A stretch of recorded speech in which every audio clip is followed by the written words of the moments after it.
حلیمی سے توکل رکھنے کی دعا۔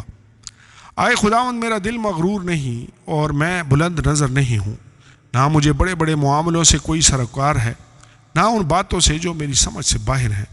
یقیناً میں نے اپنے دل کو تسکین دے کر مطمئن کر دیا ہے، میرا دل مجھ میں دودھ چھڑائے ہوئے بچے کی مانند ہے، ہاں جیسے دودھ چھڑایا ہوا بچہ ماں کی گود میں۔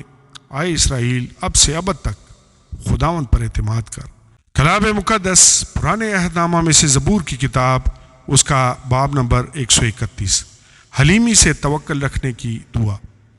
آئے خداوند میرا دل مغرور نہیں اور میں بلند نظر نہیں ہوں، نہ مجھے بڑے بڑے معاملوں سے کوئی سروکار ہے، نہ ان باتوں سے جو میری سمجھ سے باہر ہیں۔ یقیناً میں نے اپنے دل کو تسکین دے کر مطمئن کر دیا ہے، میرا دل مجھ میں دودھ چھڑائے ہوئے بچے کی مانند ہے، ہاں جیسے دودھ چھڑایا ہوا بچہ ماں کی گود میں۔ آئے اسرائیل اب سے ابد تک خداوند پر اعتماد کر۔ آمین اور آمین۔